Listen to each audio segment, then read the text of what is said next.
الحمد لله حمدا كثيرا طيبا مباركا فيه مباركا عليه كما يحب ربنا ويرضى. اللهم صل على سيدنا محمد النبي المليح صاحب المقام الأعلى واللسان الفصيح وعلى آله وصحبه وسلم. أحبتنا في الله، كعادتنا في هذا المجلس الكريم، في هذا المجلس المعطر بالصلاة على رسول الله عليه الصلاة والسلام بالعلم النافع، في هذا المسجد الكريم، مسجد إن شاء الله أسس على التقوى من أول يوم، نستنشق وإياكم نفحات من حديث رسول الله عليه الصلاة والسلام. كما قلنا جمعة تفسير جمعة الحديث. Donc comme d'habitude, un vendredi on fait le tafsir, l'exégèse, et un vendredi on fait un hadith. قلنا أن حديث رسول الله صلى الله عليه وسلم إذا صح وبقواعده وحي يوحى، ومن هدي رسول الله صلى الله عليه وسلم السنة فيها الحديث، فيها العمل الرسول صلى الله عليه وسلم، فيها تروك رسول، فيها ما نهى عنه رسول الله صلى الله عليه وسلم، ما أمر به رسول الله صلى الله عليه وسلم إلى آخره. والتروك ليست كلها من قبيل البدع الضالة كما أسلفنا. تروك رسول الله صلى الله عليه وسلم ما تركه رسول الله ولم يفعله ليس بالضرورة يعني محرما أو نحسبه بالأبد كما في الصنع. إذا قلنا مكانة الحديث هو بطبيعة الحال وحي يوحى، قول الله عز وجل وما ينطق عن الهوى إن هو إلا وحي يوحى.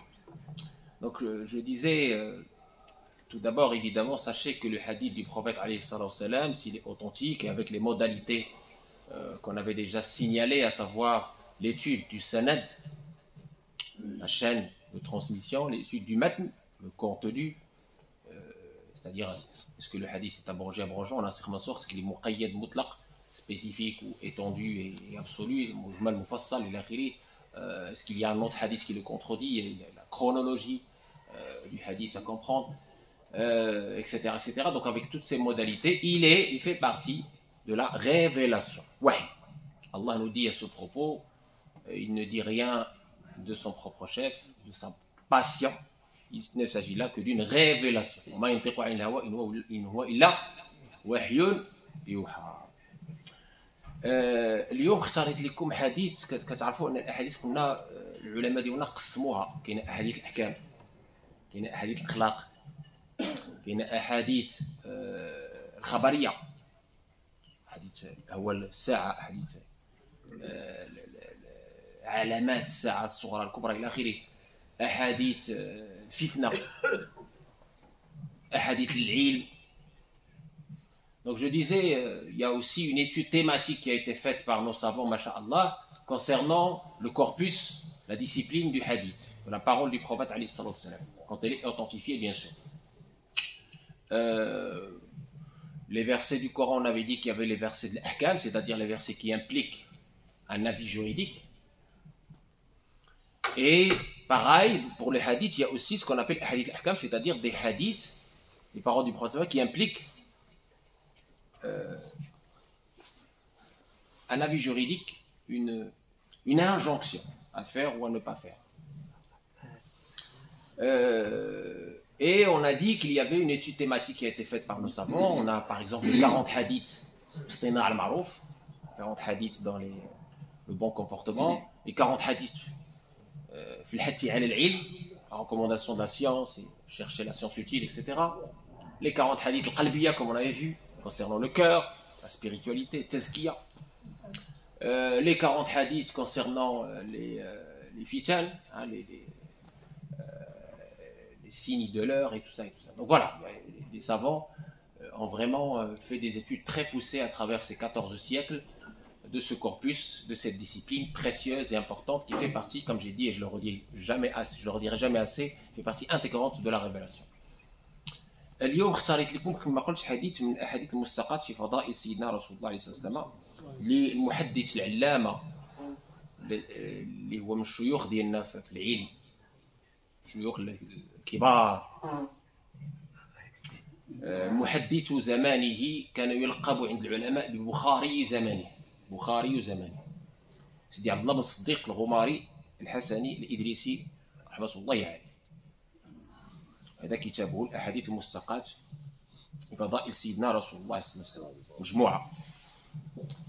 ومن هذه الأحاديث اختارت لكم واحد الحديث مهم جدا، لأنني لاحظت في هذا الشيء ديال القنوات الافتراضية، قنوات التواصل الاجتماعي، كاين انتشار واحد المجموعات اللي كيسميو نفسهم او كيسميوهم الناس قرآنيين، هذوك اللي كيقول كاين غير القرآن وما كايناش السنة. وهذا أمر خطير أصبح ينتشر حتى عندنا في البلدان الإسلامية وللأسف. هذا خصنا نعرفوها، الأئمة ديالنا والآباء والأمهات والمرشدين إلى آخره خصهم يعرفوا بهذه الفتنة. الفتنة ماشي جديدة، فتنة قديمة، ولكن خصنا نفهموا شنو واقع باش نعرفوا كيفاش نحصنوا نفوسنا ونحصنوا ولادنا. قلناش الخطرة الفايتة اللهم لا تجعل مصيبتنا في ديننا دائما.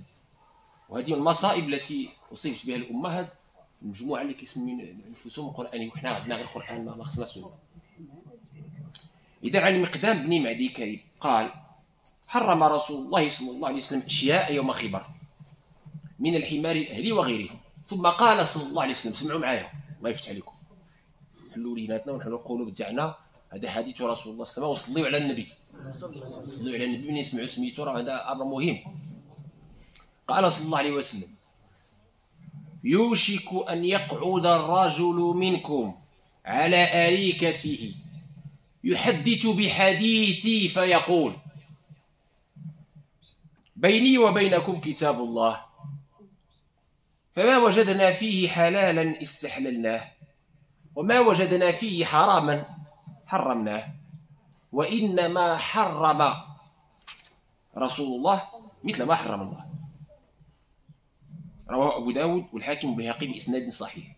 وفي رواية للبيهقي: ألا إني أوتيت الكتاب أي القرآن ومثله معه أي السنة، ألا وإني أوتيت الكتاب ومثله، ألا يوشك رجل شبعان على أريكته يقول: عليكم بهذا القرآن، فما وجدتم فيه من حلال فأحلوه، وما وجدتم فيه من حرام فحرموه، ألا لا يحلكم حمار الأهل. الحديث. وفي مسند أبي يعلى عن جابر قال: قال رسول الله صلى الله عليه وسلم: عسى أن يكذبني رجل منكم، عسى أن يكذبني رجل منكم وهو متكئ على أريكته يبلغه الحديث عني فيقول: ما قال رسول الله هذا، دع هذا وهات ما في القرآن. وللحديث طرق. On vient d'entendre un hadith prémonitoire du prophète alayhi salam. Prémonitoire. Parce que c'est exactement ce qui s'est passé. Ce que nous décrit le prophète dans ce hadith, c'est exactement ce qui s'est passé. À la lettre. Vraiment.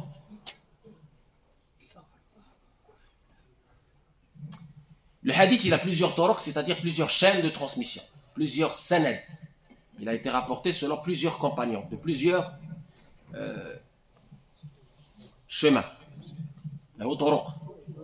Et tous ces toroq sont authentiques. Il y a la riwayat al-Bayhaqi, la riwayat Abu Daoud et la riwayat al-Hakim. Et comme j'ai dit, il a été rapporté par plusieurs compagnons. Parmi les compagnons, Al-Miqdad ibn Mahdi. Il a dit: le prophète sallallahu alayhi wa sallam a interdit le jour de Khaybar un certain nombre de choses.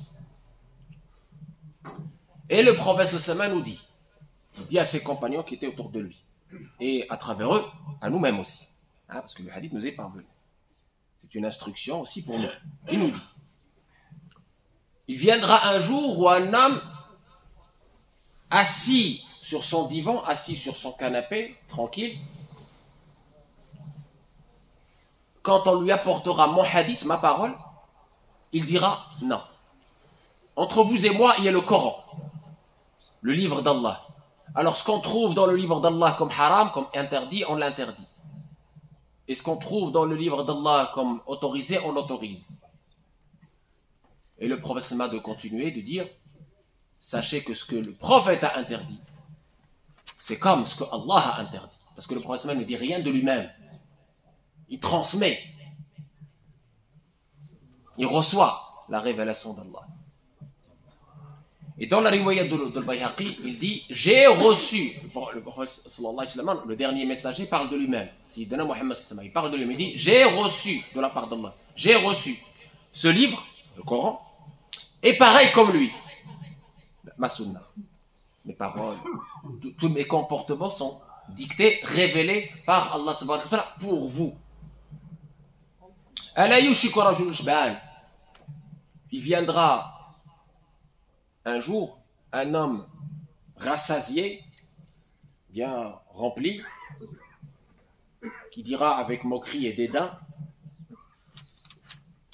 sur son divan, prenez ce Coran.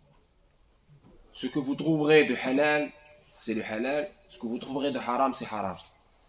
Etc. Le hadith. Et dans une autre version, pareil. Laissez-moi tout ça et redonnez-moi, donnez-moi le livre du Coran. Donc il va jeter le hadith et prendre uniquement le Coran. Et on va voir les conséquences de cela, évidemment. Ce hadith est prémonitoire, mes chers frères, mes chères sœurs, parce que justement c'est ce qui s'est passé malheureusement. Et on a aujourd'hui sur les réseaux sociaux la preuve irréfutable de la véracité de ce hadith et de la pertinence de ce hadith. Ce hadith doit nous interpeller et nous immuniser nos enfants face à cette secte dangereuse appelée par les savants sunnites al-Qur'aniyoun, les coranistes. Le prophète, alayhi salam, contrairement à ce que croient les coranistes, n'est pas un simple facteur. Loin de là. On témoigne le Coran lui-même. Inna arsalnaka shahidan wa mubashiran wa nadiran wa da'iyan ila Allah bi'idhnihi wa sirajan munira. Wa bashshiril mu'minina bi'anna lahum min Allah fadlan kabira. خطاب لمن؟ ها؟ وعن من؟ عن رسول الله صلى الله عليه وسلم خاتم الأنبياء وخاتم المرسلين. في آية أخرى ليعلمهم الكتاب والحكمة ويزكيهم. ثلاثية مهمة جدا. ماشي غير الكتاب سيفعل، لا.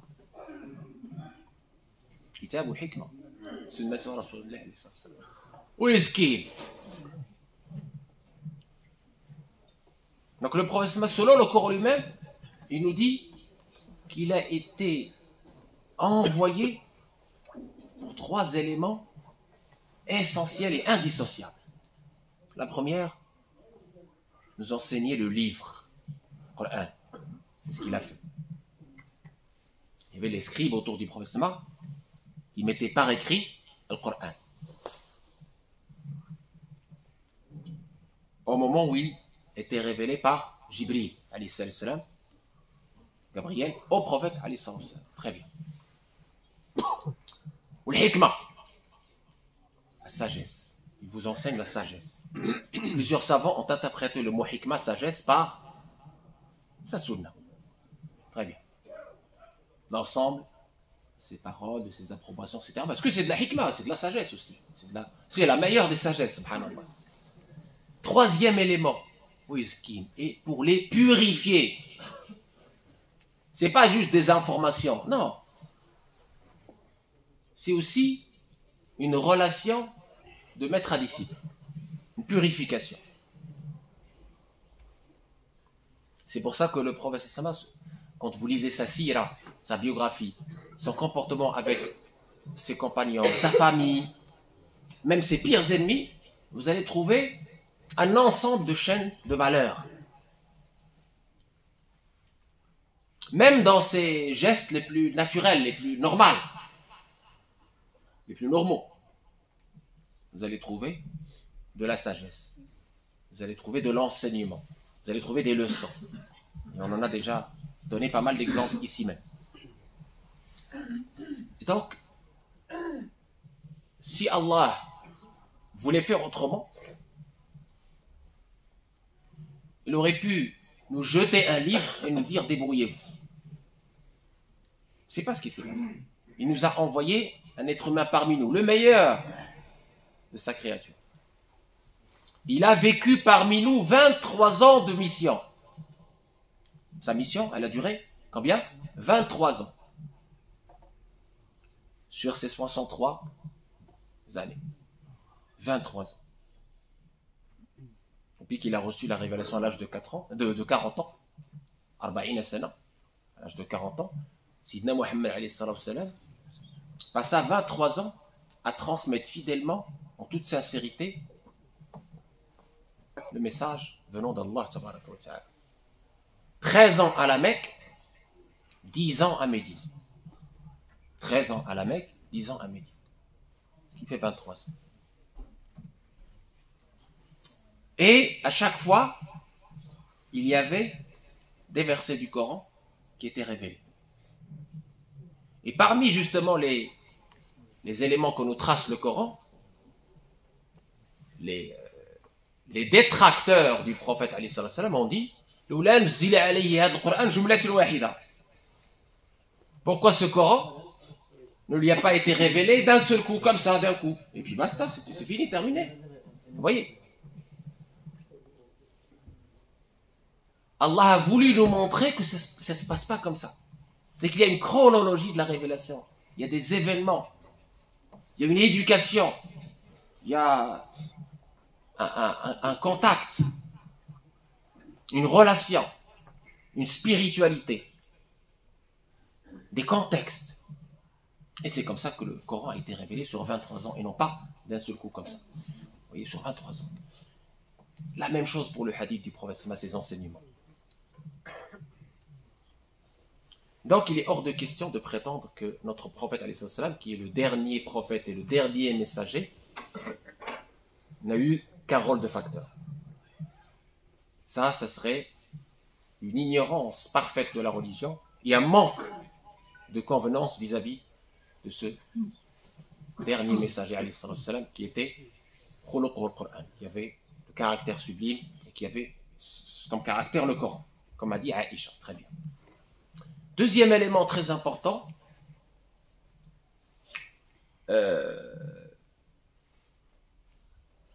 dans le Coran lui-même, Allah tabaraka wa ta'ala nous demande d'obéir à son message.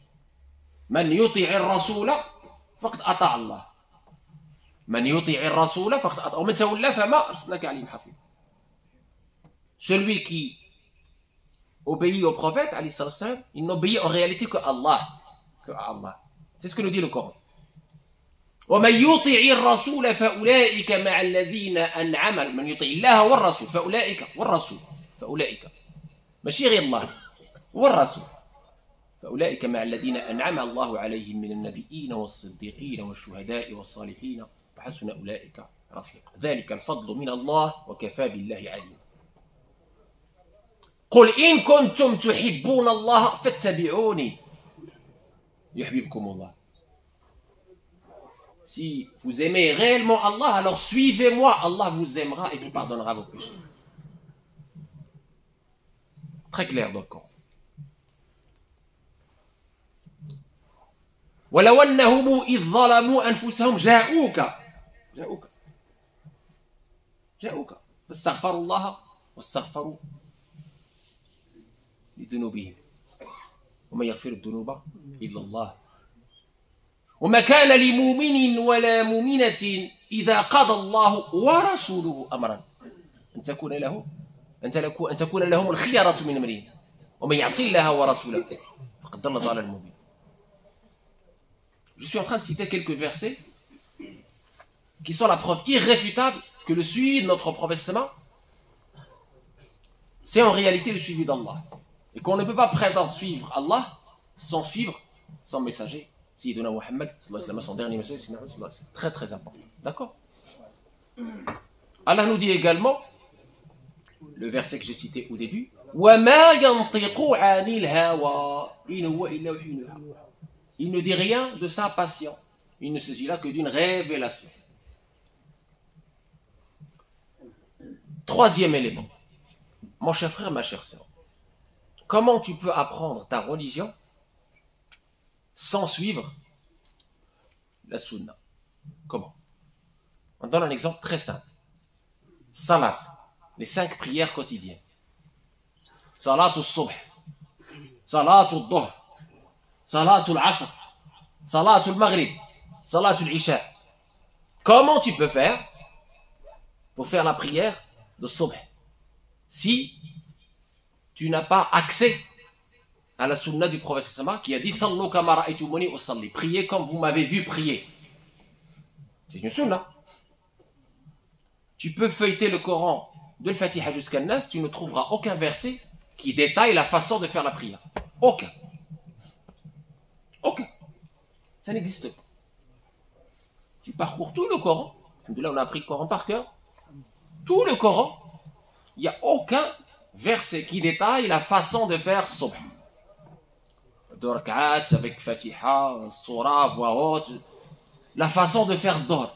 La façon de faire Asr. La façon de faire l'Isha. Maghreb, Isha, etc. Aucun verset. Tashahhud. Aucun verset. C'est qui a fait ça? C'est le prophète. C'est sa sunna. Donc si tu ne connais pas sa sunna, comment tu peux faire le deuxième pilier de l'islam qui est as-salat? Comment tu peux accomplir la salat comme Allah t'a ordonné?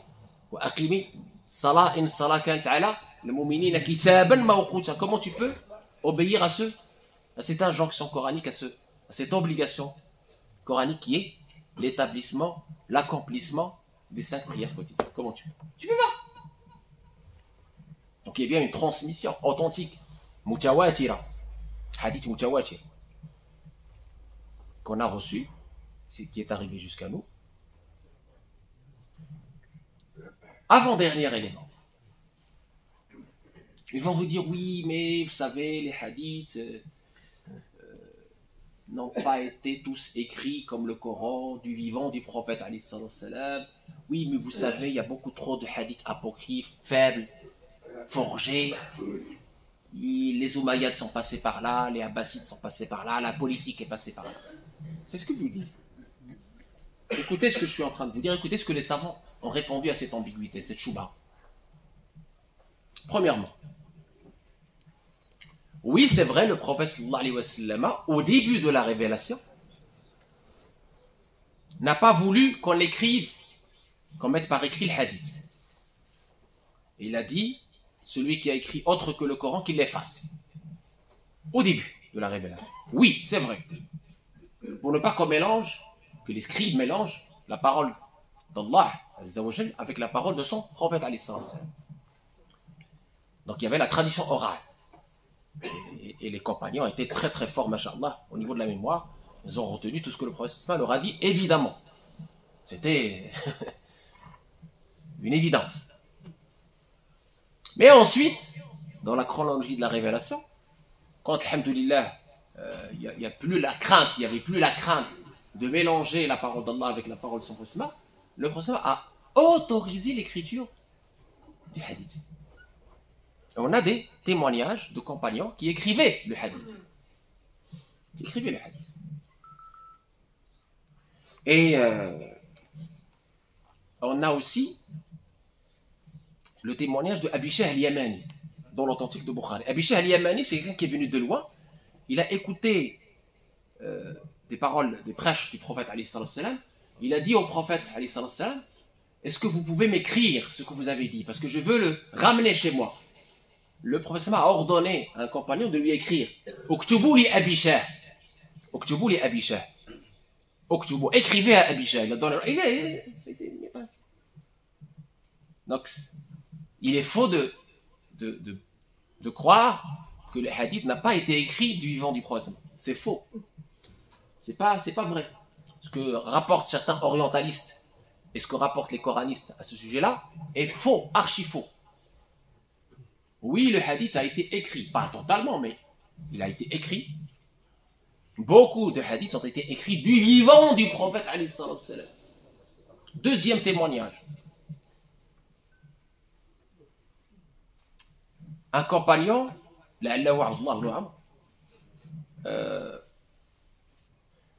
a dit au prophète alayhi salam, on te voit parfois en colère. Vous savez, le prophète se mettait en colère pour Allah, pas n'importe comment. Naraka taghdab, ya Rasulullah. Est-ce qu'on peut écrire aussi quand tu es en colère? Est-ce qu'on peut écrire? Vous voyez le terme. Il dit écris, parce que tout ce qui sort de cette bouche, c'est la vérité, le haqq. Il a haqqa, sidqa. Écris. Vous comprenez? Et les preuves se multiplient. Et alhamdoulilah, la science est là pour nous soutenir aussi, quand on sait l'utiliser correctement à bon escient. Docteur Mohamed Hamidullah, rahmatullahi alayhi, il a fait un travail magnifique, énorme. Il a vécu au 5e arrondissement, il a fini sa vie ici. Un grand théologien, un grand, masha'Allah, savant. Il a mis à jour un document historique, un manuscrit historique qui s'appelle Sahifa, Sahifa Hammam, Hammam ibn al-Munbih, en donnant sa chaîne, la chaîne de transmission de la Sahifa. Vous voyez, je vais vous le montrer, le livre, il est là. Il a été traduit en français, alhamdoulilah. Sahifa Hammam. Voilà la chaîne.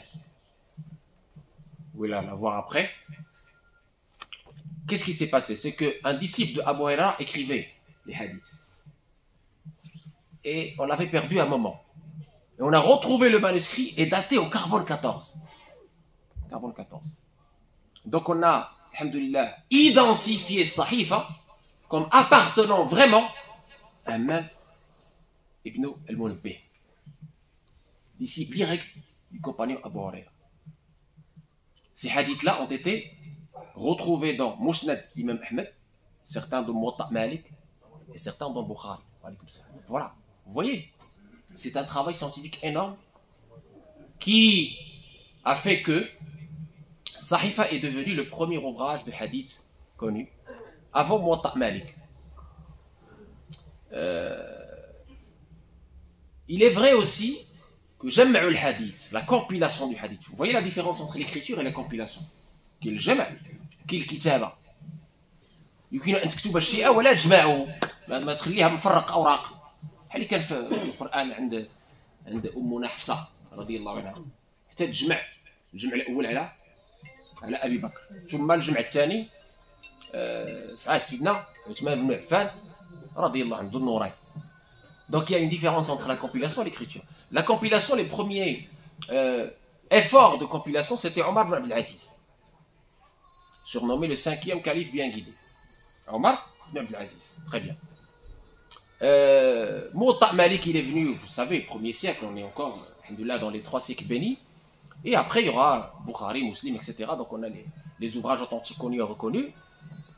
Et après, il y a eu des travaux, comme j'ai dit tout à l'heure, thématiques, des travaux sur Sanad et des travaux sur le Mat.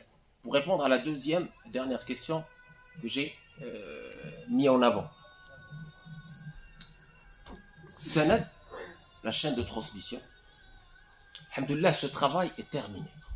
On ne peut plus venir aujourd'hui et dire صححه فلان. كاين شيء. اللي قال لكم صححه فلان نقول له ولدي سير تقرا. اللي قال لك صححه فلان صححه ما نسميش انا. صححه فلان نقول له سير ولدي تقرا في الجامعه عاد شي تتكلم معنا. ما كايناش صححه فلان. صحيح معرفه الرجال انتهت في القرن الثالث والرابع الهجري. خلاص. Au 4e, 3e siècle de l'Hégire, c'était terminé l'authentification, la question du sanad. On savait déjà quelle est la catégorisation du hadith. Authentique, mutawatir, authentique, ahad, Hassan, bon, Hassan Gharib, etc. Avec toutes les catégories, c'était déjà bien classifié parce que on avait remonté les chaînes de transmission et on avait pu déceler soit les incohérences, soit les problèmes chez un tel ou un tel mémorisateur, chez un tel ou un tel transmetteur, etc. Problème d'éthique ou le problème de mémoire ou le problème de science, etc. Très bien. Donc on ne peut plus venir dire aujourd'hui que tel hadith, je l'ai authentifié. Ça c'est terminé. Là. Après, il y a l'étude du matn. Comme je l'ai dit la dernière fois dans le prêche du vendredi, les hadiths, quand bien même il est authentique, il peut avoir un contexte, siyaq, qui fait qu'il est, selon la chronologie, abrogé, nasikh mansoukh, selon aussi son étendue spécifique, muqayyad à quelqu'un, à une situation, etc., comme hadith de salat tasabih, ala ahbouk, ala ammou, sidna al-Abbas. D'accord? Ou général, étendu, mujmal, mufsal, et l'akhiri. Donc tout ça, on en a un petit peu parlé la dernière fois pour donner un avant-goût de ce que c'est que la science du hadith. Donc on ne peut pas venir comme ça utiliser un hadith. Évidemment, il y a des règles connues par ce qu'on appelle les muhaddithin, les savants du hadith, et ce qu'on appelle l'usuliyoun ou الفقهاء الذين يستعملون طبيعة الحال أحاديث الأحكام. Bien sûr, l'étude thématique a relevé aussi qu'il y a des hadiths où on ne peut extraire le jugement que selon certaines conditions. En plus évidemment de l'authenticité. مثلا عمر كنقولوا خصو يكون عليه العمل. هل كان عليه العمل؟ Est-ce qu'il y a une action faite à travers ce hadith ou c'est resté comme ça théorique? Amal, et on pourra revenir sur la notion de l'amal plus tard, parce qu'il y a un hadith, une thèse de doctorat qui a été écrite sur l'amal et sur l'ahadith التي لم يكن عليها العمل، الأحاديث التي لم يكن عليها العمل والتي لم يأخذ بها مالك، ما أخذهاش مالك رغم صحتها موجودة في صحيح مسلم أو البخاري. Très bien. Et je disais, ce travail de matn, de matn, oui, contenu, ça fait 1400 ans qu'il se fait. Donc on ne peut pas venir aujourd'hui et dire ah ben non, Bukhari c'est du n'importe quoi, Muslim c'est... Non, un peu d'humilité. Étudie avant de t'avancer comme ça, en tout orgueil et en toute ignorance. Je disais donc, oui, l'étude thématique du hadith, on a des hadiths qui sont hadith al-ahkam, muhkama, à travers lesquels on peut déduire des statuts juridiques de ça et de ça et ça et ça. Et on a des hadiths où effectivement les savants ont été beaucoup moins regardants pour une simple raison. C'est qu'ils étaient confortés par le Coran et ils appelaient aux bonnes mœurs, au bon comportement. C'est hadith al-akhlaq, التي تدعو إلى الخلق الحسن. فالإسلام كله خلق الحسن. إنما بعثت لأتمم مكارم الأخلاق. Le prophète nous a dit, dans ce que rapporte Bukhari dans son Adab al-Mufrad, j'ai été envoyé pour parfaire la noblesse du comportement. Donc les savants ont dit que hadith al-akhlaq, on va pas exiger une authenticité stricte pour utiliser un hadith qui parle de la morale, parce que la morale, elle est dans notre religion, c'est l'essence même de notre belle religion. C'est pour ça que le Bukhari, par exemple, il y a eu le Jami' al-Sahih, le hadith al-Bukhari al-Sahiha, ثم بعدها دار البخاري واحد الكتاب اسمه الأدب المفرد. Puis il a compilé un autre livre qui s'appelle l'Adab al-Mufrad, dans lequel il a mis des hadiths moins authentiques, mais qui appellent à la bonne moralité, au bon comportement, etc. Donc, il n'a pas été exigeant par rapport à la chaîne, puisque c'est notre belle religion qui appelle aux bonnes mœurs, au bon comportement, etc. قبل أن نختموا كذلك من الكتب التي أنصح بها وغادي نديروا عليها un séminaire, la première constitution écrite au monde, la charte de Médine, ça suit les hadiths ici. Ça a été, alhamdoulilah, travaillé. Il y a plusieurs thèses de doctorat, encore une fois, des travaux de recherche. Là, c'est un résumé. La première constitution écrite au monde, qui est Watiqat al-Madina. 53 articles, et chez d'autres chercheurs, 63 articles du nombre d'années de vie de notre prophète alayhi salam. C'est pour les plus curieux, masha'Allah, qui veulent apprendre encore et encore. Avant de terminer, comme d'habitude, on a les questions, vos propositions dans la petite boîte à idées qu'on a mis en place. Alors, il y a un frère, je pense que c'est un enfant, c'est l'écriture d'un enfant. Je veux savoir, est-ce que la coupe dégradée est un péché? Alors, on a un hadith dans Mota de Malik qui nous dit Laha Rasulullah al-Qaza. Le prophète a interdit le qaza. Et là, faites très attention. Le mot naha ici, on revient toujours à l'explication du hadith. Vous voyez, pour éviter le littéralisme, comme on a dit la dernière fois. Le littéralisme est dangereux. On ne peut pas comprendre un hadith comme ça de nous-mêmes. Malik a dit النهي هنا على سبيل الكراهة للحرمة. النهي هنا على هذا النوع من الإحسان على سبيل الكراهة للحرمة. حيث الأوامر والنواهي في القرآن أو في السنة على مراتب. حينما يقول الله عز وجل يا أيها الذين آمنوا إذا تداينتم بدين إلى أجل مسمى فاكتبوه. الأمر هنا على سبيل ماذا؟ الإرشادي والاستحبابي وليس على سبيل الإيجاب. تفهموا؟ إذا القزع مكروه وليس محرم، وإذا الإنسان قزع ده أمر مكروه. المكروه عندنا شنو هو؟ ما يندب تركه ولا يعاقب فعله. شنو نفهموا؟ فهمناها كاملين؟ الحمد لله. دابا ما نمشيوش مع الظاهريه اللي كيحرموا كل شيء بلا ما يفرقوا بين المعنى اللي مراد به في شرعنا في الكتاب او في السنه. ليس كل نهي يحمل على التحريم، وليس كل امر يحمل على الوجوب، لان كاين خمسه ديال كاين خمسه الاحكام. والاصل في الاشياء الاباحه والبراءه الاصليه ما لم ياتي نص صريح بخلاف ذلك او ضرر مؤكد من هذا الامر. مزيان، نرجع على الجانب الاصولي في الحديث. Donc je disais, oui, il y a un hadith sur la coupe dégradée, de ne pas couper une partie et laisser une autre, mais l'interdiction dans ce hadith, nous dit l'imam Malik, qu'il a rapporté dans son Muwatta, comme hadith authentique, nous dit l'interdiction ici, c'est une détestation et non pas une interdiction stricte. Parce que dans les ordres d'Allah et dans les ordres du prophète, vous avez plusieurs degrés, plusieurs intensités. Comme dans le verset coranique, ô vous qui avez cru, lorsque vous contractez une dette, écrivez-la. On appelle la reconnaissance de dette. Les savants des 4 écoles ont dit ici, l'ordre n'est pas une obligation, l'ordre est une recommandation. Ça veut dire quoi la recommandation? Si tu le fais, tu es récompensé, si tu ne le fais pas, tu n'es pas châtié. Pour la coupe dégradée, l'interdiction ici, pareil.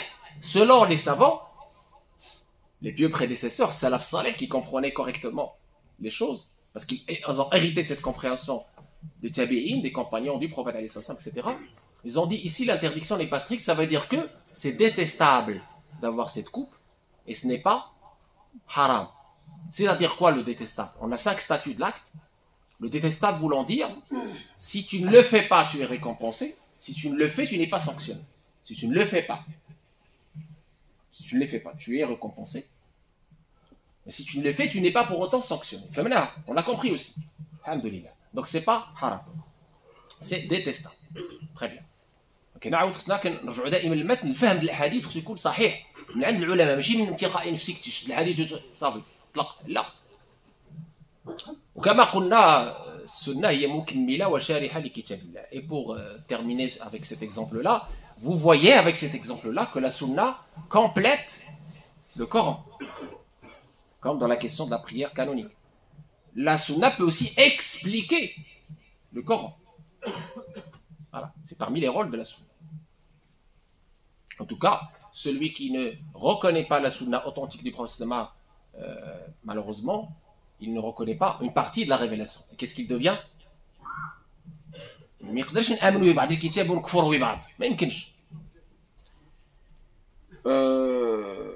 Autre question, donc est-ce que pour les grandes ablutions, il n'y a pas la nécessité de l'ordre et la continuité, c'est-à-dire est-ce que réaliser dans n'importe quel ordre? Oui, on avait dit la dernière fois que l'obligation de la grande ablution, le ghusl, c'est que tout le corps soit touché par l'eau avec le frottement. La continuité, ça veut dire quoi? Moualat ou le fawr. Il ne faut pas mélanger le moualat avec le fawr.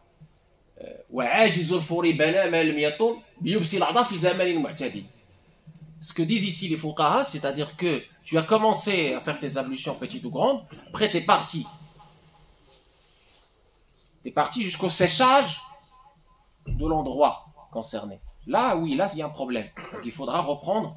Mais si le temps il est assez court, il n'y a pas de problème. C'est pas considéré comme une discontinuité. La discontinuité, elle est considérée par le cessage du membre dans un climat modéré. Très bien. Mais ça, c'est une question de jurisprudence. On la traite dans nos cours de Ibn Ashir. Hein? Le Murshid al-Mu'in al-Darur al-Ulumuddin qu'on fait à l'USIP, entre autres. Je voulais savoir, est-ce qu'il est interdit de porter un petit short? Alors, on avait parlé de la pudeur. On avait dit que pour l'homme, sa nudité est considérée du nombril jusqu'au genou. Très bien. Mais quand on est dans la prière, etc., il convenait malgré tout d'avoir, alhamdoulilah, des habits, Parce que tu es dans une rencontre exceptionnelle. Tu es face au roi des rois. Imaginons un président ou un ministre ou une personnalité importante t'invite chez lui, tu ne vas pas en short, on est d'accord. Donc, à toi d'être intelligent et d'avoir les convenances vis-à-vis de ton Seigneur et de venir avec tes meilleurs vêtements, propres et parfumés, etc., pour cette belle rencontre magnifique qui est as-salat, qui est le pilier fondamental de l'islam. Et puis dernière question, tashhud. هذا قال لك سيدي التشهد مختلفين فيه بزاف كاين فعلا كاين الصحابه غادروا ولكن التشهد اللي حنا شديناه على ابن عمر اللي جابوا مالك في الموطأ تحيات لله الزكيات لله طيبات الصلوات لله السلام عليك أيها النبي ورحمة الله وبركاته السلام علينا وعلى عباد الله الصالحين أشهد أن لا إله إلا الله وحده لا شريك له وأشهد أن محمدا عبده ورسوله. ومن بعد كاين الصلاة الإبراهيمية اللي كتعرفوها كامل. Très bien. Alors pour terminer, je tiens tout d'abord à vous remercier du fond du cœur. Oui. Excusez-moi, j'ai une question à propos de Surah Iqra. Oui, Iqra bismi rabbika alladhi khalaq. Oui. Dans la prière. Oui. Si on prend le surah, à la fin il y a un sajada. La sajda, elle n'est pas chez nous, chez Mali. Elle est chez les autres. Il y a une divergence sur la sajda dans Iqra. Elle ne fait pas partie de l'azm al-nahna. Voilà. Donc, nous, on ne fait pas sujoud dans la sourate Iqra.